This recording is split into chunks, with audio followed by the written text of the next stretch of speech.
राजनीति से ये प्रेरित है। आज बेरोजगारी के मुद्दे पे चर्चा ना हो, महंगाई के मुद्दे पे चर्चा ना हो, उत्तर भारत में जिस तरह का सूखा पड़ा है उसकी चर्चा ना हो, जो एफसीआई के गोदाम में खाद्यान्न की कमी है उसकी चर्चा ना हो, गिरती हुई अर्थव्यवस्था की चर्चा ना हो। अगले 1-1.5 महीने पूरा देश जो है इंडिया और भारत में बंट जाए, यही इन लोगों का खेल है कि भारत भी यही देश है, इंडिया भी यही देश है। अगर आप अंग्रेज़ी में निमंत्रण लिख के भेज रहे हैं तो प्रेसिडेंट ऑफ इंडिया होते आ रहा है, होते रहेगा। आज आप प्रेसिडेंट ऑफ भारत लिख दे रहे हैं, वो आपका विवेक है, आपकी इच्छा है, आप लिख दीजिए। दोनों चीज़ एक ही है कि भारत शब्द इस देश के एक बहुत बड़े भूभाग के लोगों की भावनाओं को जगाता है। देश में इस समय एक नई बहस भारत बनाम इंडिया को लेकर छिड़ी हुई है, लेकिन जब इसकी नींव रखी जा रही थी उस समय संविधान सभा में पंडित कमलापति त्रिपाठी भी थे, जिन्होंने बीच का रास्ता सुझाया। और इस समय उस पूरे वाक्य के बारे में जानने के लिए पंडित कमलापति त्रिपाठी जी के परपोते हमारे साथ हैं, पंडित ललितेश पति त्रिपाठी जी। क्या था वो पूरा वाक्य और किस तरह से भारत शब्द के साथ पंडित जी जाना चाह रहे थे? देखिए, जो संविधान सभा की जो चर्चा थी कई दिनों तक चली थी और 18 सितंबर 1949 को ये मत होना था कि संविधान में इस देश का क्या नाम रखा जाएगा। आज जो बहस छिड़ी है और जो सन 1949 में जो बहस हो रही थी उसमें एक मुख्य अंतर है। अंतर यह है कि आज बहस उस दिशा में ले जाई जा रही है कि देश का नाम इंडिया या भारत हो, और संविधान सभा में जो बहस हो रही थी उसमें ये बहस हो रही थी कि इंडिया और भारत दोनों नाम कैसे हम लोग इस संविधान में रखेंगे, कैसे ये देश जाना जाएगा। या शब्द नहीं था। वहाँ पे जो मत पारित हुआ है वो स्पष्ट रूप से ये कहता है कि इंडिया दैट इज़ भारत, मतलब कि दोनों एक ही चीज़ हैं। और मुझे लगता है कि इंडिया दैट इज़ भारत इसलिए अपनाया गया, इसलिए वहाँ पे लगभग सर्वमत से पारित हुआ ये प्रस्ताव, क्योंकि ये पूरे देश के कोने कोने से देश में रहने वाले एक एक नागरिक के भावनाएं इस 4 शब्दों में निहित थी। जहाँ तक पंडित जी का सवाल है, उनकी इच्छा ये थी, जब ये बहस हो रही थी तो उनकी इच्छा प्रबल ये थी कि भारत नाम इस प्रस्ताव का महत्वपूर्ण अंग रहे। और उनका ये कहना था कि भारत शब्द सुन के, और उनके साथ साथ चाहे वो गोविंद वल्लभ पंत साहब थे, तमाम वक्ता जो उस बहस में हिस्सा लिए, उनको मालूम था कि भारत शब्द इस देश के एक बहुत बड़े भूभाग के लोगों की भावनाओं को जगाता है। इसीलिए उनकी इच्छा थी और इसीलिए वो कई उदाहरण दिए, इतिहास के उदाहरण दिए कि भारत इतिहास के साथ साथ धर्म के उदाहरण दिए। उन्होंने राष्ट्रपिता महात्मा गांधी जी का उदाहरण दिया कि इन सब लोगों ने इस भारत शब्द को, इस भारत देश के लिए उन्होंने क्या क्या सोचा था और क्या क्या भावना एक आदमी के अंदर जागती है। तो भारत शब्द उस संविधान का महत्वपूर्ण अंग हो, साथ ही साथ इंडिया भी उस संविधान का एक महत्वपूर्ण अंग होगा, यही उस सदन का प्रस्ताव था। लेकिन एक बहुत महत्वपूर्ण बीच का रास्ता आपके दादाजी ने सुझाया था कि India Bharat that is India, मतलब भारत अर्थात इंडिया, मतलब वो कहीं ना कहीं भारत को प्राथमिकता दे रहे थे, उसको तरजीह दे रहे थे, उसकी पैरवी कर रहे थे। तो इसको लेकर आपका क्या अपना मत है, क्या व्यक्तिगत आपका अपना मत है? ये निश्चित है कि उनकी इच्छा ज़रूर रही होगी, मगर जो कोई पंडित जी को जानता है, और पंडित जी ही नहीं, उस महान संविधान सभा के सारे सदस्य और साथ ही साथ जो स्वतंत्रता संग्राम सेनानी सारे थे, वो लोग सब इस बात से सहमत थे सहमत हो गए जब मत हो गया, ये पारित हो गया कि जब आर्टिकल, जो प्रथम आर्टिकल है संविधान का, उसमें पहला शब्द इंडिया दैट इज़ भारत, जब ये पारित हो गया है तब वो चर्चा वहीं पे समाप्त हो गई।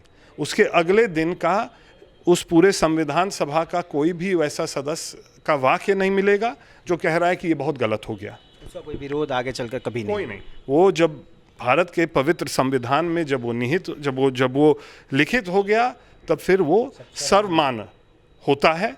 और मुझे लगता है कि आज इस तरह का बहस छेड़ना उन सारे जो संविधान सभा के सारे सदस्य थे उनका भी अपमान है, आज इस तरह से बहस करना, और साथ ही साथ उस पवित्र संविधान का भी अपमान है। अब इसको लेकर एक सुगबुगाहट है कि बदलाव शायद हो सके, इसको अगले सदन के विशेष बैठक में इस तरह की बातें आ रही हैं। और साथ ही साथ अभी कुछ G20 से संबंधित निमंत्रण पत्र से लेकर इंडोनेशिया तक के तमाम और जो कार्यक्रम है उसमें भी भारत शब्द का इस्तेमाल किया गया है।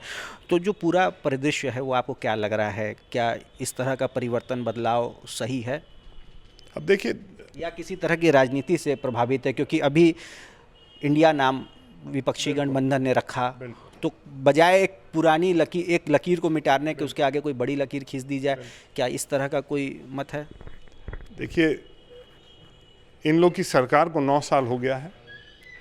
9 साल में एक भी दिन, एक भी निमंत्रण, चाहे एक भी प्रधानमंत्री का कार्यक्रम का जो वो गया है, वो ऐसा नहीं गया है जिसमें सिर्फ भारत के प्रधानमंत्री या भारत के राष्ट्रपति का संबोधन के रूप में गया है। 2 महीने पहले इंडिया का एक गठबंधन हुआ है। इंडिया गठबंधन जिस तेज़ी से भारतीय जनता पार्टी को मुकाबला दे रही है, उससे मुझे लगता है कि इन लोगों के दिमाग में ये बात आई है कि चलिए अब यही हम लोग बहस छेड़ देते हैं। मेरे नेता आदरणीय ममता बनर्जी ने और हम लोग के राष्ट्रीय उपाध्यक्ष अभिषेक बनर्जी ने, दोनों लोगों ने स्पष्ट रूप से ये कहा है कि भारत भी यही देश है, इंडिया भी यही देश है। अगर आप अंग्रेज़ी में निमंत्रण लिख के भेज रहे हैं तो प्रेसिडेंट ऑफ इंडिया होते आ रहा है, होते रहेगा। आज आप प्रेसिडेंट ऑफ भारत लिख दे रहे हैं, वो आपका विवेक है, आपकी इच्छा है, आप लिख दीजिए, दोनों चीज़ एक ही है। आपका कहना ये कि राजनीतिक से सब प्रेरित चीज़ें, सिर्फ शुद्ध रूप से राजनीति से ये प्रेरित है। आज बेरोज़गारी के मुद्दे पे चर्चा ना हो, महंगाई के मुद्दे पे चर्चा ना हो, उत्तर भारत में जिस तरह का सूखा पड़ा है उसकी चर्चा ना हो, जो FCI के गोदाम में खाद्यान्न की कमी है उसकी चर्चा ना हो, गिरती हुई अर्थव्यवस्था की चर्चा ना हो। अगले 1-1.5 महीने पूरा देश जो है इंडिया और भारत में बंट जाए, यही इन लोगों का खेल है। पर हकीकत यह है कि जनता अब जाग गई है। आप इस तरह से ध्यान भटकाइए, वो आपका काम है, मगर जनता जानती है कि क्यों ये सब हो रहा है। ललितेश जी, एक इस विषय से दूसरा हट के सवाल है कि पंडित जी की अभी जन्मतिथि पे, जन्मदिवस पर उनको याद किया गया और कांग्रेस को एक बार फिर से याद आई 118वीं वर्ष की वर्षगांठ पर। तो क्या कहेंगे, जिस तरह से कवायद से शुरू हुई है पुराने परिवारों को जोड़ने की, कांग्रेस के जो कहीं ना कहीं अलग थलग हो गए थे, तो उसके बारे में क्या कहेंगे? और आप के भी वापस जाने की क्या इस तरह की कोई गुंजाइश है क्या? देखिए, पहली बात तो यह है कि 118वीं जयंती इस साल थी।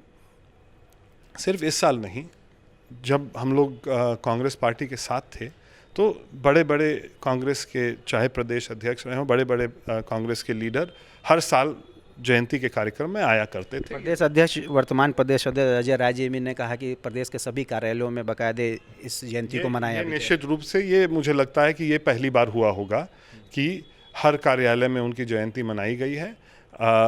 अब उसका कारण बेहतर होगा कि आप प्रदेश अध्यक्ष जी से पूछिए, मैं नहीं जानता हूँ।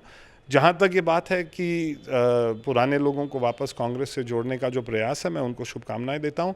अभी मुझसे कोई उस विषय पे चर्चा नहीं हुई है, तो मैंने उस पर विचार भी अभी कोई किया नहीं है। वापसी को लेकर कोई बातचीत नहीं हुई है? कोई बातचीत अभी नहीं हुई। माना जा रहा है इन सारे कवायद और फैसलों के पीछे जो ब्राह्मण वोट है, कहीं ना कहीं कांग्रेस से जो कट गया था, हट गया था, उसको जोड़ने के लिए ये सब कवायद की जा रही है। क्या ऐसा माना जा अब सकता जैसे मैंने कहा है कि अभी तक जब तक वहाँ से कोई औपचारिक बातचीत नहीं होती है मुझसे, तब तक मैं उस पर क्या कमेंट करूँ कि किस लिए हो रहा है। निश्चित रूप से जो प्रदेश अध्यक्ष जी की जो भावना थी कि जो लोग कांग्रेस से जो पुराने लोग जो जुड़े हुए थे उनको वापस आना चाहिए, वो उनकी इच्छा है। और जब उस पर चर्चा होगी, अगर उस पर कुछ बताने लायक होगा तो मैं निश्चित रूप से आपको बताऊंगा। तो ये थे हमारे साथ पंडित कमलापति त्रिपाठी जी के परपोते, जिन्होंने साफ तौर पर कहा कि इंडिया बनाम भारत की जो लड़ाई है पूरी तरह से राजनीति से प्रेरित है, मूल मुद्दों से भटकाने वाली है। और जहाँ तक इनके वापस कांग्रेस में जाने की बात है तो इसको लेकर अभी किसी तरह की चर्चा नहीं हुई है। हाँ, ये इस बात की ये प्रशंसा करते हैं कि पंडित जी की जयंती पूरे प्रदेश के कार्यालयों में मनाई गई, इसकी यह प्रशंसा करते नहीं थक रहे हैं।